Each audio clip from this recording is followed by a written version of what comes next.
Hey, what's the deal, YouTube? It's your girl, Miss Honey.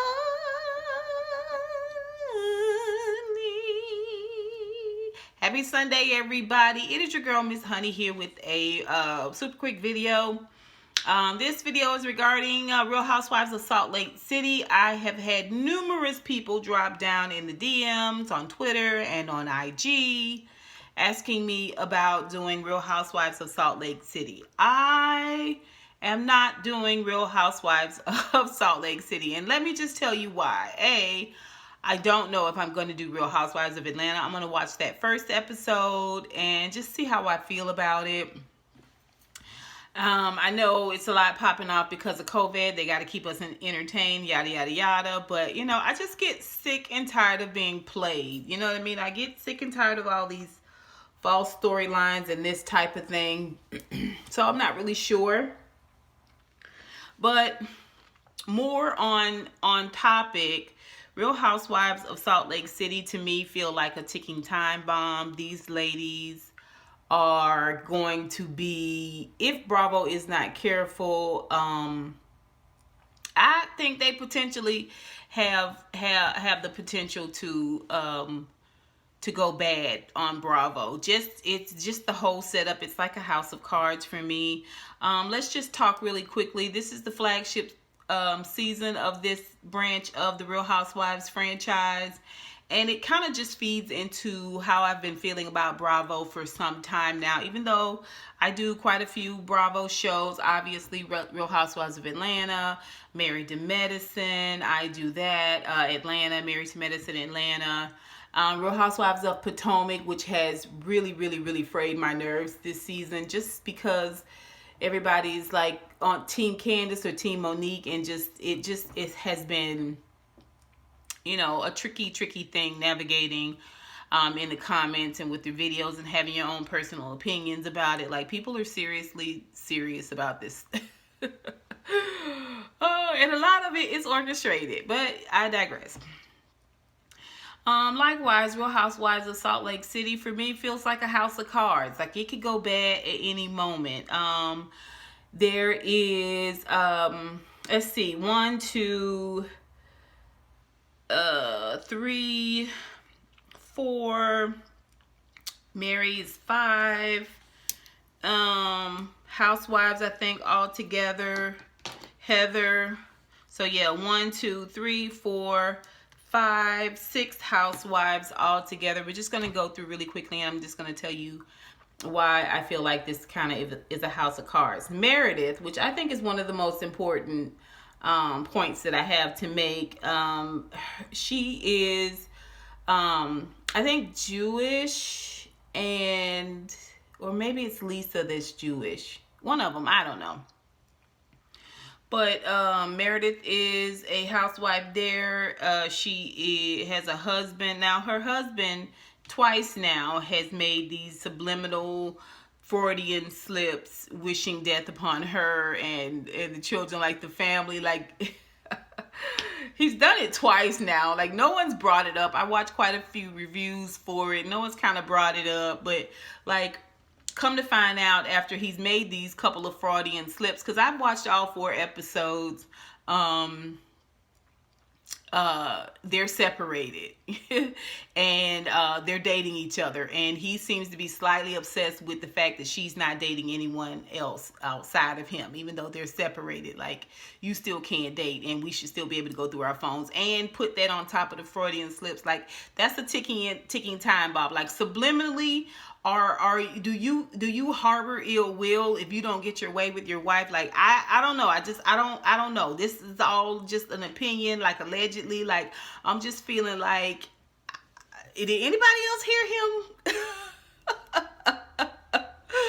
Oh, like, mention the brutal, tragic death of his family when they went hiking on the first episode, and then another time when he had his son Brooks do like a birthday thing for her. It was like, it's just weird. And y'all tell me if y'all seen it, if y'all heard it, if y'all heard any other reviewers mention it. I just say, listen, y'all know me. I look at things differently, right? Then we see Lisa and Meredith. They are like two Siamese cat sisters. I mean, they have the same monotone, Valium chased with Percocet type feel to them. This is real. Yeah, yeah, really? No, wow. I have something to tell you. Really? Yeah. I was like, what's going on with these two? Like, y'all are so subdued. You know what I mean? So subdued, and it's fake, and you know, less than authentic. It's just it's coming up real bad. You know what I'm saying? Like, it's, you know, I chewed it, but it's coming up real bad. Like, I saw. Anyway, then Heather, who is, she just keeps mentioning that she is like, you know, her background is a Mormon. Most of these ladies are Mormon. A couple of them are Jewish, or they used to be in the Mormon lifestyle. Like, y'all know Utah, Salt Lake City, Utah. Like, it's heavily Mormon community. I mean, heavily, and we're gonna talk a little bit more about that in a minute. But you know, Heather is, she keeps talking about being a pioneer. Like, what is that supposed to mean to me as a black person? Like, this pioneer, like, y'all, your people started Mormonism, like, y'all, you one of the original Mormons, like, you come from that type of thing. She married Mormon. She feels a lot of shame around being divorced. Her husband left her. All of these ladies have these, like, if they don't have this subdued personality, you know, they have this sort of bulbous lips, bulbous arms, bulbous facial features. Like, only a few of these ladies still give me a lot of femininity. Quite a few of them are, you know, just, I mean, they just seem a little misshapen. I'm sure that has something to do with surgery and some of this, but it's still kind of, I don't know, creaturesque in my opinion. Yeah, so she is the most realistic, Heather is, out of all of the ladies.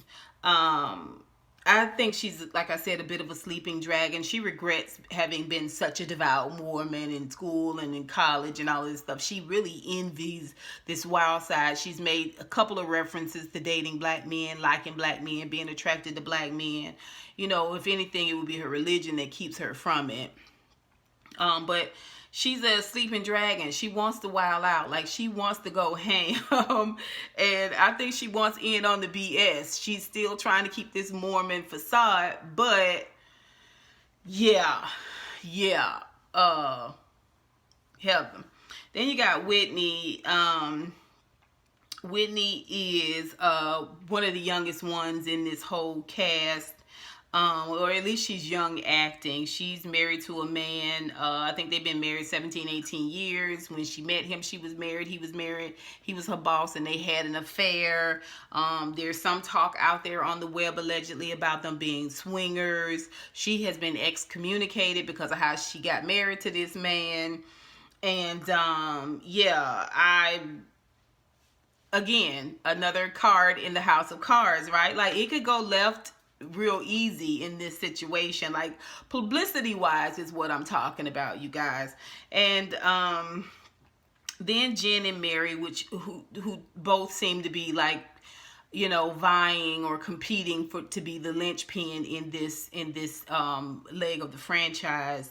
Mary, to me, she's obviously and allegedly, you know, possessed. Like, I don't know why everyone's like, I like her, she's kooky, she's different. Like, she gives me possessed tease. All those strange faces, all those, you know, many different energies and all of that. She seems to have a really slick, slimy, divisive way about her. She's low-key lying about this relationship with her step-grandfather. She's saying it's in the will. At the same time, people are saying there was no will, which is how they were able to finagle all of her grandma's, his ex-wife, fortune out from under their extended family members, her mom and the siblings and the cousins and all that stuff. There is some talk that this fortune is no longer what it used to be, and a lot of who they are financially is happening because they are fleecing the people. They are fleecing the pewmen, the churchgoers. You know, these believers, who obviously have a certain level of blinders on as it pertains to Mary and her husband. You know, I don't know if they're apostles or bishop. They're in the Pentecostal religion. You know, she's playing a character, and that's for sure. But who's funding this lifestyle? Like, every time she shows up, she has every stitch of jewelry out of her jewelry box. Like, she has every stitch. She has Chanel gloves or Gucci gloves, and then 25 different bracelets by 25 different, you know, designers. She's wearing the cover up, she's wearing the undershell, she's wearing a vest, she's wearing a sheer over it. Like, every handbag, she's got it strapped to her back or around her waist. Like, every piece of necklace and earring, like, she puts it all on, you know, because this is supposed to somehow denote value, or somehow denote worth. You know what I'm saying? Like, meanwhile, you got all these crazy faces and this crazy hair. Like, you're not even hiring someone to do your makeup and your hair. Like, Jen is completely stunting on her. Now, let's just go to Jen. Jen is overstyled as well. I can't remember whether or not Jen has her own business. It's just odd that she's got like 8 people working for her. She's spending $85,000 on a party for someone who's just her friend. Like, she's not helping the lady plan her own birthday party. She's throwing an $8,000 party. Her husband, Sharif, who is a Muslim, she is Tongian and Asian, and she says basically she's black. I don't know if that's basically black or not. I mean, somehow I think she's giving us black by behavior. You know what I'm saying? Like, she's coming across a little stereotypical and calling it black, but I don't know, sis, if you black or not. But anyway, she seems like she wants to lean more on the Tongian side of her background, which is like this Hawaiian type thing. Anyway, she's overstyled, and she projects and is speaking about money and that type of thing. But how much does a coach make? Like, her husband is I believe a college coach. I don't even think he's like an NFL coach or anything like that. I think he coaches a college team. Like, how much do they make?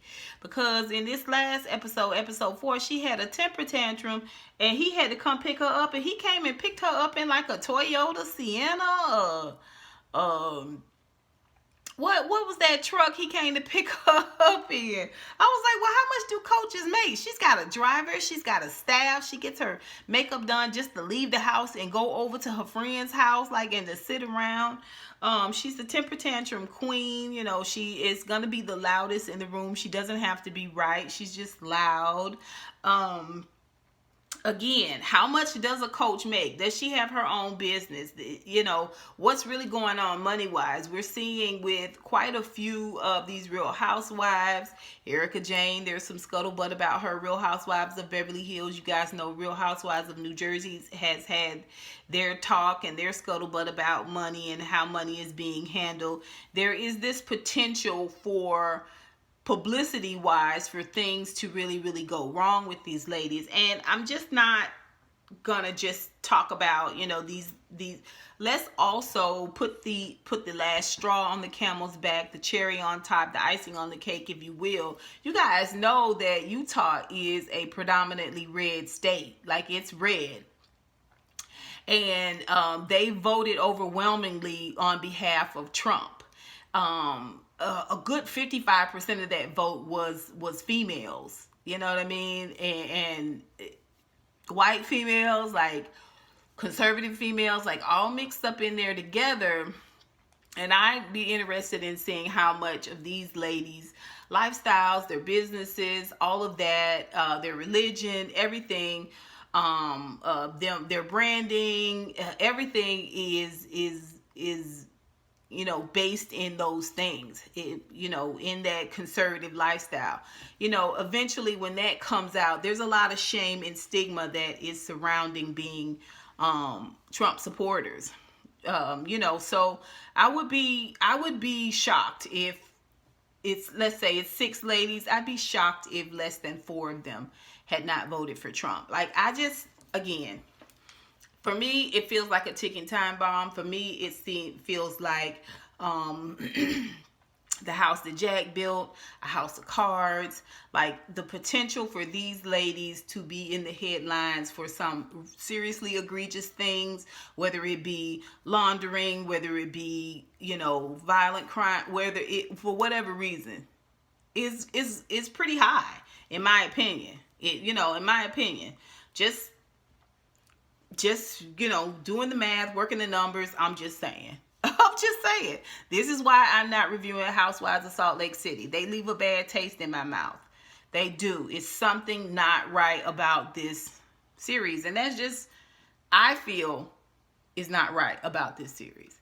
And I think it's just one in a long line of really, really crazy moves that Bravo is making in order to keep these numbers up, especially during COVID, especially during these weird filming times. I mean, this whole situation with Candace and Monique, like how it all played out from the dinner meeting on down. It's just how Bravo is moving is just a little, for me, it's grimy in a way. And then to release this franchise with all of its obvious flaws, to me, Bravo's dragging the girls. Bravo is dragging the girls. Bravo is exposing and dragging the girls for a profit. That's how it feels to me, you guys. That's how it feels to me. And the fallout is what the fallout is. But, it's up to us whether we want to bite a lot of times in these instances. So again, I am weighing my options as it pertains to Real Housewives of Atlanta. I don't want to disappoint you guys, but at the same time, like, I'm losing my taste for Foo La La. Like, I'm losing my taste for Foo La La, and I have to trust and believe that earnest content and conversation is worth its weight in gold, and those who are meant to see it will see it. Y'all tell me what you think. Y'all put it down below. Have you guys seen this show, Real Housewives of Salt Lake City? Do you agree with me at all about some of my perspectives on these characters and their lifestyles, even though it's just in a nutshell, like a snapshot? Like, my spidey sense is tingling about this series, you guys. Y'all tell me what you think. Put it down below. And until next time, honeybees, mwah, mwah, mwah. I'll holla. Ooh, child, I need me a nap.